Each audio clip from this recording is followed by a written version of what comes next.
Je suis ébéniste à Embrun, dans les Hautes-Alpes.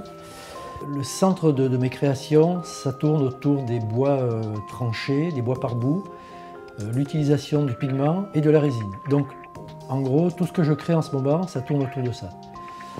Je n'ai pas vraiment choisi cette méthode. On s'est rencontrés avec la méthode. Je coupais mon bois de chauffage à l'atelier, sur ma circulaire. Je coupais du mélèze notamment, parce que c'est l'essence qui est autour de nous, là, sur les hauteurs. Et à un moment, je me suis dit, en regardant ce bois, c'est pas possible de mettre ça dans le poêle, de le brûler. À partir de là, je me suis dit, voilà, c'est un matériau que je vais utiliser pour mes fabrications. La fabrication de pièces en bois par bout, ça commence systématiquement sur la scie circulaire. Je coupe des tranches. Ces tranches sont posées sur un support. Entre ces tranches, je dépose une couche de pigment, généralement rouge, parce que c'est une couleur dans laquelle je me sens bien. Ensuite, sur ces pigments bien granuleux, je viens déposer une couche de résine et j'essaie de conserver les bois naturels, sans aucune finition dessus. Le produit phare de ma fabrication, c'est un guéridon avec un plateau en bois par bout. Les pieds ont été oxydés et brûlés et la finition est à la résine dessus.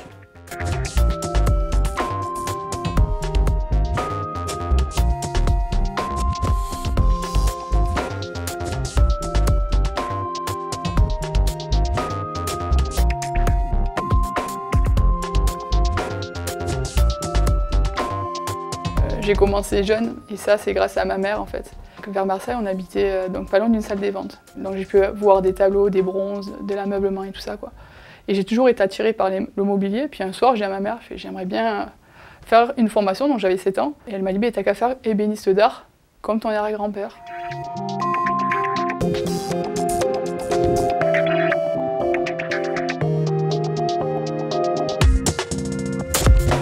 Donc j'ai passé un CAP, après j'ai fait un bac pro, après j'ai fait l'école supérieure des beaux-arts. Je travaille en Italie, en Angleterre, je travaille au Canada. Donc voilà, là bientôt, donc, je vais me préparer donc, une thèse, quoi. Donc un doctorat donc, en histoire de l'art. Je fais plus de la restauration parce que je travaille beaucoup pour tout ce qui est musée en fait. Une chose importante dans la restauration de mobilier, c'est qu'il ne faut pas que ça dépasse donc, les 30% en fait.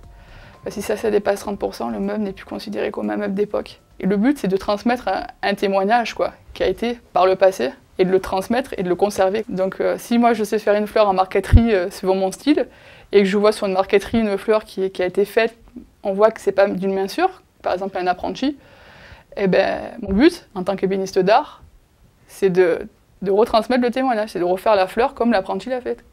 C'est pas de faire moi la fleur comme je la vois moi en fait. Il faut savoir qu'actuellement, les ébénistes d'art, on est en voie de disparition, il faut le dire. Et la transmission, c'est l'avenir du métier. Sans jeunes, il n'y a plus de métier d'ébéniste. Il faut qu'il y ait des jeunes et des jeunes femmes, et je les encourage. En tant que femme, c'est plus difficile qu'un homme quoi, de rentrer dans ces métiers-là. Mais après, quelque part, si on montre qu'on est passionné et tout, il faut avoir la passion. Quoi. Si vous avez de la passion, vous aurez la pertinence et vous aurez la patience. Quoi.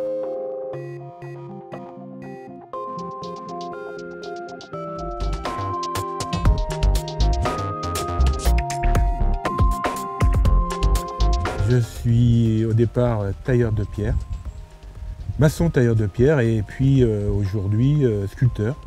Sculpteur sur neige l'hiver, sur bois et sur pierre bien entendu.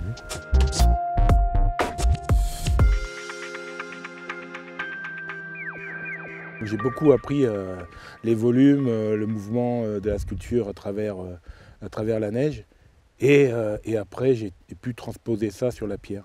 Moi, mon rêve, c'est de faire Harbin, la ville de glace et de neige en Chine, en Mandchourie du Nord, avec des températures de moins 40 degrés. Voilà, et travailler avec ces gens-là, ouais, c'est un de mes désirs les plus forts. J'ai grandi dans les copeaux de l'atelier de mon père, et pour moi, c'était un artiste. Et je crois que artiste, artisan, je crois que c'est tout se confond à un moment donné. C'est la même passion, c'est la même envie de faire du joli travail. Moi j'aime beaucoup mon projet d'hiver où les gens peuvent partager vraiment mon travail puisque là il rentre dans la sculpture, hein, puis c'est quasiment une sculpture habitée, et partager comme ça cette notion de partage avec les gens et de vivre comme ça ensemble ces moments-là, ouais, c'est ce qui m'intéresse le plus.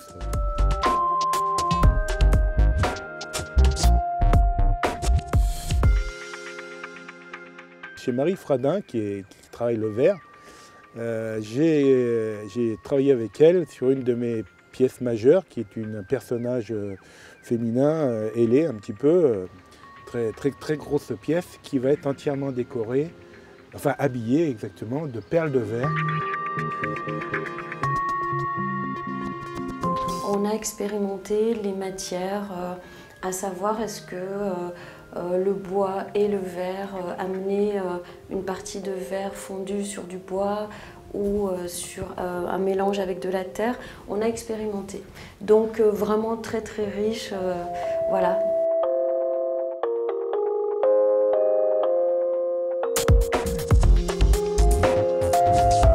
J'ai un atelier boutique à Gap et je répartis mon temps entre des périodes de fabrication hors ouverture publique et puis j'ai 4 jours par semaine où je suis ouverte au public. Donc j'utilise du verre de Murano filé au chalumeau, c'est-à-dire que ma matière première est sous forme de baguette.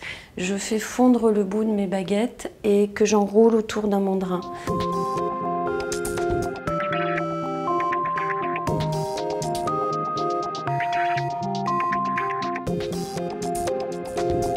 Ce qui m'inspire, c'est vraiment la nature. J'ai choisi de vivre dans cette région que j'aime beaucoup par sa luminosité tout au long de l'année, à travers toutes ces saisons. Et je retrouve ça, c'est ce qui m'inspire dans mes créations, et puisque moi c'est la transparence et la couleur.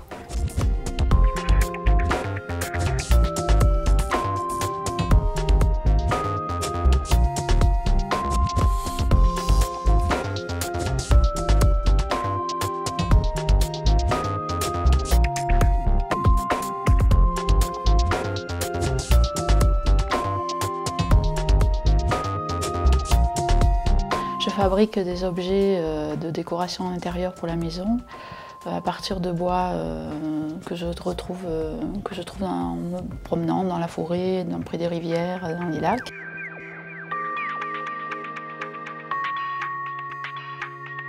C'est le plus souvent des luminaires, mais ça peut être aussi des cadres, toutes sortes de choses pour décorer.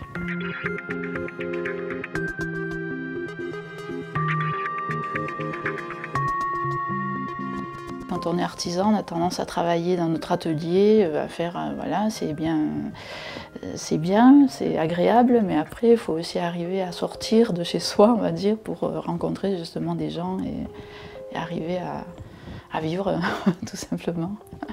À Turin, c'était mon premier salon, en fait, que j'ai pu faire grâce à Artisart, et c'était vraiment très intéressant. Ça nous a permis de rencontrer d'autres artisans, justement. Partager son travail.